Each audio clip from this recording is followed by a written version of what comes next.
அண்ணா பல்கலைக்கழக மாணவிக்கு நேர்ந்த கொடுமையை கண்டித்து ஜனவரி 3 மதுரையிலிருந்து சென்னை வரை தமிழக பாஜக மகளிர் அணி நீதி பேரணி மேற்கொள்ள இருப்பதாக அண்ணாமலை அறிவித்துள்ளார். கன்னியாகுமரியில் நடந்த திருவள்ளுவர் சிலை வெள்ளி விழாவில் பேசிய தமிழக முதல்வர் மு.க.ஸ்டாலின், திருவள்ளுவர் வெறும் சிலை அல்ல, திருக்குறள் வெறும் நூல் அல்ல, நம்முடைய வாழ்க்கைக்கான வாளும் கேடயமும். அது நம்மை காக்கும், நம்மை அழிக்க வரும் தீமைகளை தடுக்கும், நம்மை மட்டுமல்ல காவி சாயம் பூச நினைக்கிற தீய எண்ணங்களையும் விரட்டியடிக்கும் என்று கூறினார். மேலும் சுற்றுலா பயணிகள் அனைவரும் திருவள்ளுவர் சிலையை சென்றடைய மேலும் 3 படகுகள் வாங்கப்படும். திருக்குறளும் உரையும் அரசு அலுவலகங்களில் எழுதப்படுவது போல தனியார் நிறுவனங்களிலும் எழுதுவதற்கு ஊக்குவிக்க உரிய முயற்சிகள் மேற்கொள்ளப்படும்.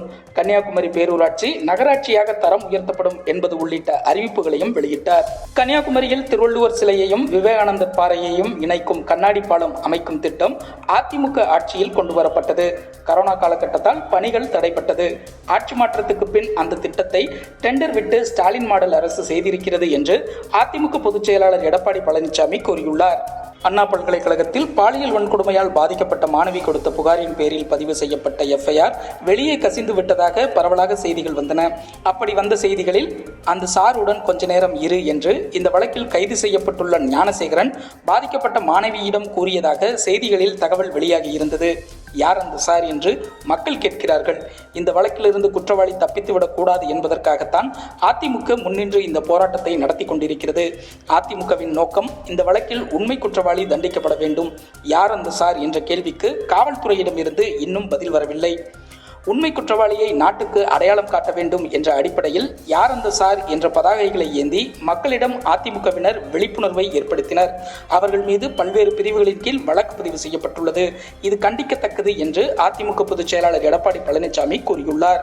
கல்லூரி மாணவி சத்யபிரியா கொலை வழக்கில் குற்றவாளிக்கு எப்படி விரைவாக அதிகபட்ச தண்டனையை இந்த அரசு பெற்றுத்தந்ததோ அதே போல அண்ணா பல்கலைக்கழக மாணவி பாலியல் வன்கொடுமை வழக்கில் உறுதியான நடவடிக்கைகளை எடுத்து விரைவான நீதியை இந்த அரசு பெற்றுத்தரும் என்று தமிழக சட்டத்துறை அமைச்சர் ரகுபதி கூறியுள்ளார். மேலும் தனது கள்ள கூட்டாளி பாஜகவுடன் சேர்ந்து அரசியல் நாடகம் நடத்தி வருகிறார் எடப்பாடி பழனிசாமி என்று அவர் சாடியுள்ளார். அண்ணா பல்கலைக்கழக வளாகத்தில் மாணவிக்கு நேர்ந்த பாலியல் வன்கொடுமை சம்பவத்தை கண்டித்து வள்ளுவர் கோட்டம் பகுதியில் நாம் தமிழர் கட்சியினர் ஆர்ப்பாட்டத்தில் ஈடுபட முயன்றனர். இந்த போராட்டத்துக்கு நுங்கம்பாக்கம் போலீசார் அனுமதி மறுத்திருந்தனர்.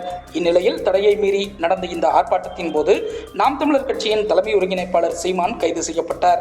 அப்போது ஜனநாயக ரீதியில் போராட வந்த தன்னை காவல்துறை ஒடுக்குகிறது என்று சீமான் குற்றம் சாட்டினார்.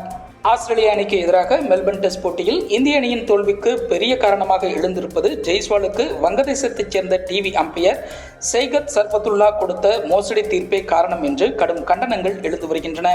இந்திய அணியின் முன்னாள் வீரர் சுனில் கவாஸ்கர் காட்சி பிழையில் ஏற்பட்ட மோசடி என்று கடுமையாக சாட இந்திய கிரிக்கெட் கட்டுப்பாட்டு வாரியமும் கடுமையான கண்டனங்களை எழுப்பியுள்ளது. தமிழகத்தில் வடகிழக்கு பருவமழையை பொறுத்தவரையில் கடந்த ஆண்டு இயல்பை விட 4% அதிகமாக பதிவாகி இருந்த நிலையில் இந்த ஆண்டு கடந்த ஆண்டை விட 27% அதிகமாக மழை பதிவாகி இருக்கிறது என்று இந்திய வானிலை ஆய்வு மையத்தின் தென்மண்டல தலைவர் பாலச்சந்திரன் கூறியுள்ளார். கேரள மாநிலம் பாலக்காட்டைச் சேர்ந்தவர் நிமிஷா பிரியா. இவர் ஏமனில் செவிலியாக பணிபுரிந்து வந்தார். அப்போது அவர் தலோல் அப்டோ மஹ்தி என்பவரிடமிருந்து தனது பாஸ்போர்ட்டை மீட்க முயற்சித்துள்ளார். பலமுறை முயற்சித்தும் அது முடியாததால் ஒருமுறை அவருக்கு ஊசி மூலம் மயக்க மருந்தை செலுத்தியுள்ளார். இதில் அந்த நபர் உயிரிழந்து விட்டார். இதனையடுத்து கடந்த 2017ஆம் ஆண்டு நிமிஷா பிரியாவை ஏமன் போலீசார் கைது செய்து சிறையில் அடைத்தனர். அவரது மேல்முறையீட்டு மனுவை அந்நாட்டு உச்சநீதிமன்றம் தள்ளுபடி செய்துவிட்டது. இந்நிலையில் செவிலி நிமிஷா பிரியாவுக்கு விதிக்கப்பட்ட மரண தண்டனையை நிறைவேற்ற ஏமன் அதிபர் ரசாத் அல் அலிமி உத்தரவிட்டுள்ளார். அதன்படி இன்னும் 1 மாத காலத்துக்குள் நிமிஷாவின் மரண தண்டனை நிறைவேற்றப்படும் என அந்நாட்டு ஊடகங்கள் செய்தி வெளியிட்டுள்ளன. மணிப்பூரில் கடந்த 1.5 ஆண்டுகளுக்கு மேலாக தொடரும் வன்முறை சம்பவங்களுக்காக அம்மாநில முதல்வர் பிரேன் சிங் பொதுமக்களிடம் வருத்தம் தெரிவித்து பகிரங்கமாக மன்னிப்பு கோரியுள்ளார். இம்பாலில் செய்தியாளர்களிடம் பேசிய பிரேன் சிங், கடந்த ஆண்டு மே மாதம் 3 முதல் இன்று வரை நடந்த அனைத்து சம்பவங்களுக்காகவும் நான் வருந்துகிறேன். இந்த ஆண்டு மிகவும் துரதிர்ஷ்டவசமானது. பலர் தங்கள் அன்புக்குரியவர்களை இழந்துள்ளனர். பலர் வீடுகளை விட்டு வெளியேறினர்.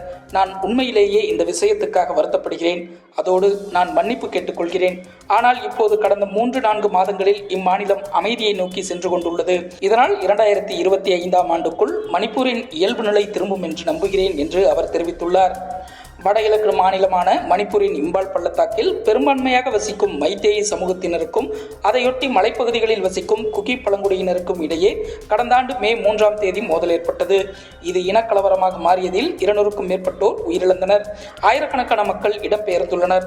1.5 ஆண்டுகளாக அங்கு வன்முறை தொடர்ந்து நீடித்து வருகிறது. இந்த பிரச்சனைகளில் மத்திய மாநில அரசுகள் மீதான எதிர்க்கட்சிகளின் குற்றச்சாட்டுகளும் தொடர்கின்றன என்பது குறிப்பிடத்தக்கது.